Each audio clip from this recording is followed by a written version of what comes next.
नमस्कार दोस्तों, मैं आपको शंकर जी की कहानी बता रहा हूँ। आप शंकर जी और पार्वती जी की कहानी सुनिए। एक बार जब राजा परीक्षित ने जब अपना लोक जाना शुरू किए या धरती छोड़ना शुरू किए तो वह ऋषियों मुनि से अनेक प्रकार की कहानी सुनते थे।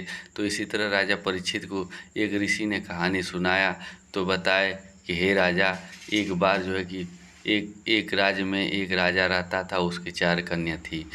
उसकी एक पत्नी थी जो कि वह घर बहुत स्वतंत्र था। उस घर में बहुत अच्छा सुख शांति थी, लेकिन उसके घर में उसकी माँ जो थी सबको अहंकार से भर दिया था, क्योंकि उसके घर में उसके मायके का राज चलता था, क्योंकि उस राजा का राज नहीं चलता था। लेकिन चारों लड़की धीरे धीरे बड़ी होने शुरू हो गई। उसके बाद उसमें से सबसे जो छोटी लड़की थी, अभी वो छोटी लड़की वो भी बड़ी होनी शुरू हो गई। तो इसी तरह राजा के कहने पर शादी सबका होना शुरू हो गया। लेकिन जो उसकी रानी थी वह अपने हिसाब से शादी करती थी, और जो है कि वह रानी जो है कि अपने हिसाब से सबकी तीनों की शादी करना शुरू कर दी। और वो लड़की लोग को जो है कि ससुराल में रहने नहीं दिया, वह नैहर में रखने लगी। तब इसके बाद राजा को बहुत गुस्सा आने लगा। बोला, रानी आप गलत कर रही हो। तो राजा की बात को टालते हुए राजा से बार बार वो झगड़ा करती थी, राजा को गाली गलौज देती थी, यानी राजा को कभी मान सम्मान नहीं करती थी। जिस तरह आज की कुछ औरतें हैं कि अपने पति की मान सम्मान नहीं करते, और जो है कि उनके घर में कभी सुख शांति नहीं आती है। अगर घर में सुख शांति चाहती तो अपने पति के बात को दोहराती नहीं। और जितनी भी आज की नारियां हैं, जो भी हैं, उनको ऐसा नहीं करना चाहिए, क्योंकि आपको घर में सहनशीलता रखना चाहिए। यदि आप अच्छे औरत हो, जिसके घर में अच्छी औरत होगी वह सहनशीलता रखती हैं, जिसके घर में अच्छी औरत नहीं होगी वह सहनशीलता नहीं रखती, क्योंकि सुख शांति के लिए आपको सहनशीलता रखना ज़रूरी होता है। तब राजा परीक्षित को वह ऋषि मुनि आगे कहानी बताना शुरू किए। बोले, हे राजन, छोटी लड़की जो है वो शिव की भक्त थी, शिव जी की भक्ति करती थी। तो वह राजा की बात को सुनती थी, वह राजा के हिसाब से राज करना चाहती थी, स्वतंत्र रहना चाहती थी। तब उसकी माँ ने बोली, छोटी तुम्हारी शादी हम लोग तय करने जा रहे हैं। बोली, माता हमारी शादी तय मत करना, क्योंकि मैं पिता के माध्यम से शादी करूँगी, क्योंकि पिता ही हमारा सर्वश्रेष्ठ है, पिता ही सब कुछ है, क्योंकि इतना बड़ा राज्य का चलाने वाले हमारे पिता होते हैं। हम लोग तो एक छोटे परिवार के हैं, एक तो छोटे हम लोग हैं, हमें उनके आगे जो है कि नतमस्तक रहना चाहिए, उनके आगे जो हमें आगे बढ़ चढ़ कर बोलना नहीं चाहिए। तब उसकी माता उसको मारना पीटना डांटा शुरू कर दी थी। वह बहुत सताती थी, लेकिन वह लड़की जो है सुबह नित्य करके भगवान भोलेनाथ की पूजा करती थी, और भगवान भोलेनाथ ने उसकी पूजा सुनना शुरू कर दिए। देखे कि अरे यह तो लड़की बहुत गरीब है, यह तो परेशान है, इसको रुको हम अब अगली परीक्षा लेते हैं। तब उसके बाद राजा ने पूरा ढिढोरा पीट दिया कि आज हमारी लड़की जो है शादी के योग्य हो गई है, हम शादी करेंगे। तब उसकी माता ने सुना तो उसकी माता ने कहा, नहीं नहीं, लड़की की शादी हम करेंगे। तो पहले के समय में जो था, नाऊ और ठाकुर जो है कि लड़का ढूंढने जाते थे। तब उसके बाद उसकी माता ने बुलाई कि हे नाऊ ठाकुर, एक काम करो, इस लड़की की शादी ऐसे जीव से करो, ऐसे प्राणी से करो कि यह ज़िंदगी भर परेशान रहे। लेकिन उसको पता नहीं था कि परेशान कौन रहता है, परेशान कौन नहीं रहता है। अरे परेशान तो वो रहता है कि जो दूसरे को परेशान करता है। जब आपके अंदर सहनशीलता ही नहीं है तो आप कुछ भी करिए, आप जो स्वतंत्र नहीं रह पाएंगे। आप अहंकार के मद में मत रहिए, आप अपने मायके का मत सुनिए। तब उसके बाद नाऊ ठाकुर ने चलना शुरू किया। जाते जाते रास्ते में एक शाम हुई, और शाम के समय में एक सियार निकला और वो पूरे झुंड के साथ बाहर निकला। तब उसके बाद वह नाऊ वहीं पे बैठा हुआ रास्ते में था। तब उस सियार ने पूछा, हे नाऊ, आप क्यों ऐसे बैठे हैं? बोला, हे सियार, मैं तो सुबह से शाम हो गया, लेकिन वर ढूंढ रहा हूँ, शादी के लिए कोई वर नहीं मिल रहा है। बोला, अरे यार, कोई वर नहीं मिल रहा है तो हमारे सियार हैं, उनसे किसी से शादी कर दीजिए। बोले, हे सियार राजा, आप जो कहिए मैं वो करने को तैयार है, क्योंकि हमारे रानी का आदेश है कि कोई भी जीव प्राणी मिलेगा उसे शादी कर दीजिए। वह बोले, ठीक है। शादी का दिन वहीं पे सब कुछ रख दिया गया, और वहाँ से जो है कि नाऊ ठाकुर घर पे आया और रानी के सामने सबके सामने पेश कर दिया कि मैं जो है कि आज ही इसकी शादी एक सियार से कर दिया हूँ। रानी बहुत खुश हुई क्योंकि उसकी बात वो लड़की नहीं मानती थी और बाकी तीनों लड़कियां जो थी उसकी माँ की अपने माँ की बात मानती थी। इसके लिए वह लड़कियां जो है कि ससुराल में नहीं जाती थी और यहीं से अपना राजकाज चलाती थी। तो वह धीरे धीरे धीरे धीरे उन लड़कियों के ऊपर दरिद्रता घेरना शुरू कर दिया क्योंकि वह माँ के मोह माया में फंस गई थी।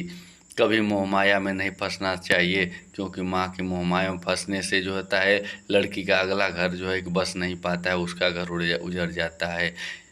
ऋषि ने कहा कि हे राजन, मैं आपको बताता हूँ कि जो भी कन्या अपने मायके की तरफ ताकती हैं उनका घर कभी आगे नहीं बढ़ता क्योंकि उनको घर बसाने के लिए अपना घर स्वयं चुनना पड़ता है। शादी के बाद उनका घर नहीं रहता, वहाँ पे उनकी रिश्तेदारी हो जाती है। और जो घर अपना रहता है, अपने घर में रोटी खाइए, सूखा रूखा खाइए, लेकिन अपने मायके में मत जाइए क्योंकि मायके का एक और ससुराल का आधा जो है कि बराबर के हिस्सेदारी होती है। तो इसलिए राजा परीक्षित को फिर आगे उन्होंने बताया। तब उसके बाद राजा को बड़ा दुख हुआ कि मेरी पुत्री का शादी एक सियार से हो रहा है। तब उन्होंने कहा, हे भोलेनाथ, आप हमारी लड़की का रक्षा करना। भोलेनाथ सब बात सुनते थे।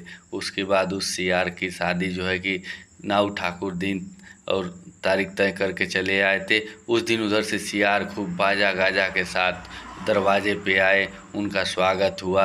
रानी ठठा ठठा के हंस रही थी। उसकी तीनों लड़कियां खुश हो रही थी कि वाह वाह, हमारी बहन तो आज कितने पीछे जा रही, सियार से उसकी शादी हो रही है, उसका तो पूरा परिवार ही सियार है। लेकिन उन लोगों को पता नहीं था कि भोले भगवान जो कि वहाँ से एक राजकुमार अच्छा भेजे थे, एक परिवार अच्छा भेजे थे, वह तो लीला कर रहे थे।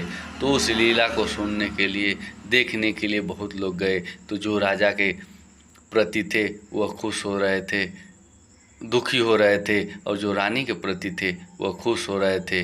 तो दोस्तों, ऐसा नहीं करना चाहिए क्योंकि शादी विवाह एक बार होता है। तब राजा ने उस सियार के साथ शादी कर दिया। रानी की लड़की बहुत खुश हुई कि चलिए कम से कम हमारा तो एक शादी, किसी तरह हमारा बर सियार ही मिला, तो मैं सियार के साथ ही अपना ज़िंदगी व्यतीत करूंगी क्योंकि बर ही एक बार मिलता है, बार बार बर नहीं मिलता है। जो कन्या जो बहनें बार बार बर बदलती हैं वो कभी भविष्य में आगे नहीं हो पाती हैं क्योंकि उनका जो है कि अगला जन्म राक्षस योनि में होता है। क्योंकि जो लड़की भगवान की भक्ति करती है, जो औरत पतिव्रता होती है, आज साक्षात वह कलयुग में भी चाहे तो पूजा करती हैं। तो अगर औरत पतिव्रता नारी अगर पूजा करती है तो भगवान उसके प्राप्ति के लिए उसके लिए हमेशा तत्पर रहते हैं। लेकिन जो औरत सत्यव्रता नहीं रहती है, पवित्रता नहीं रहती है, उसका भगवान कभी नहीं सुनते हैं। तो ऐसा नहीं करना चाहिए। हर किसी भी औरत को पूजा करने से पहले अपने पवित्रता पे ध्यान देना चाहिए, और जो पवित्रता पे ध्यान नहीं देती है उसके घर में इसलिए सुख शांति नहीं आती है क्योंकि भगवान का उसको पाप लगता है। तो पाप का भागी मत बनिए। आप जो भी औरतें हैं, जो भी नारी हैं, आप पवित्रता पे रहिए, तब भगवान की पूजा करिए। नहीं तो पवित्रता में नहीं है तो आप पूजा मत करिए क्योंकि आप भगवान की परीक्षा नहीं लेती हैं। आपका भगवान परीक्षा लेता है लेकिन आप अपने परीक्षा में फेल हो जाती हैं। मास्टर तो केवल एक बार पढ़ाता है लेकिन उसका परीक्षा देने के लिए ही छात्र ही जाता है, न कि मास्टर उसका पेपर देने जाता है। तो इसी तरह खुशी खुशी उस लड़की की विदाई हुई। जब उस लड़की की विदाई हुई तो वहाँ पे जब गए लोग देखे तो बोले तब उसके बाद सियार के साथ धीरे धीरे डोली में वो बैठ के जाने लगी और रोने लगी कि हे भगवान, मैं किस कर्म का चूक किया हूँ कि आज मुझे सियार के साथ हो रहा है। लेकिन फिर भी वो मन मन खुश हुई कि हमारा तो शादी किसी के साथ हो, हम तो खुश रहेंगे अपने पति के साथ ही। उसके बाद जब वो अपने बिल के पास जब गए लेकर सियार, जब बिल में उसका डोली घुसा तो सबका वहाँ से घुसते ही शरीर बदल गया, सब आदमी के तरह हो गए, सब आदमी हो गए जितने सियार थे। तब वह लड़की देखी, बोली अरे रे ये क्या हो रहा है, ये तो सब सियार थे, आदमी हो गए। उसके बाद बिल के अंदर घुसी तो कुछ दूर गई तो देखी सोने का महल, सोने का घर, सोने का हर चीज़ वहाँ पे सोने का बना हुआ था। तो बोली हे भोले भगवान, आपने हमारी विनती सुन ली, आपको बहुत बहुत धन्यवाद। उसके बाद जाके वह लड़की वहाँ अपना राजकाज करने लगी।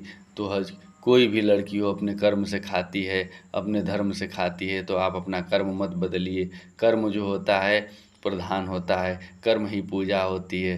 तब उसके बाद वहाँ पे जब 1 साल बीत गया तब वह रानी ने बोली कि अरे सियार, नाऊ एक बार जाइए जहाँ लड़की को आप शादी किए थे उसको देख के आइए, वो कैसी है कैसी नहीं है।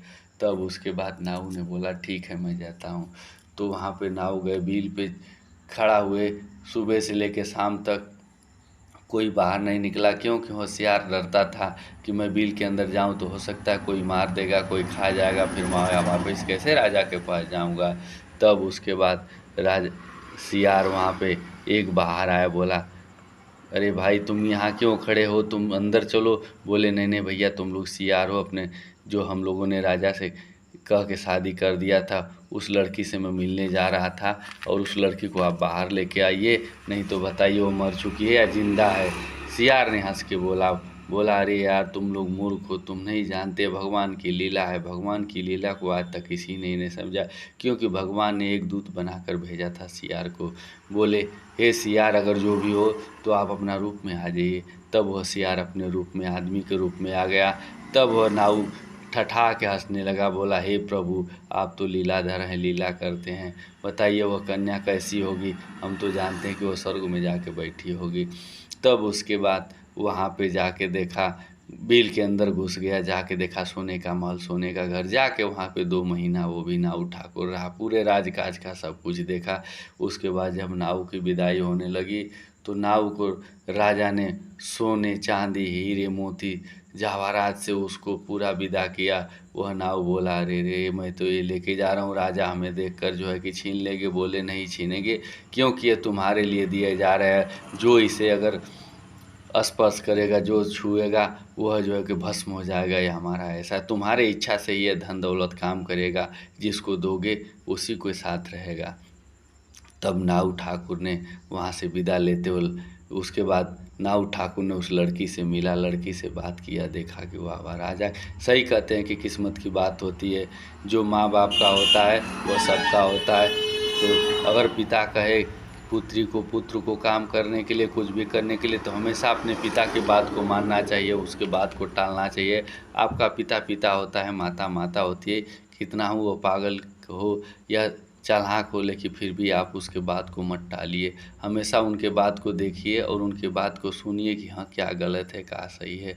तब राजा परीक्षित ने बोला हे ऋषि, फिर आगे की कहानी बताइए। तब राजा परीक्षित को ऋषि ने आगे कहानी बताना शुरू किया। तब उसके बाद वहाँ से नाऊ ठाकुर उसके घर से निकले और बाहर आए, और जब बाहर आए तब उसके बाद राजा के पास जो है कि हाथी घोड़े सब लेके नाऊ आना शुरू किया। तो नाऊ अपना एक राज्य बसाना शुरू किया। तब राजा बोले कि अरे अरे नाऊ, तुम क्या कर रहे हो, तुम अपना घर क्यों बसा रहे हो। बोले हे राजा, मैं अब आपके पास नहीं रहूँगा, क्योंकि आपकी रानी अहंकारी है, क्योंकि वो अपने मायके की सुनती है, और मायके वाले ये नहीं कभी चाहते कि आप अपने बच्ची का जो है कि दुख हो, लेकिन जो बच्ची दुख करती है वही बच्ची सुख पाती है। धन्यवाद।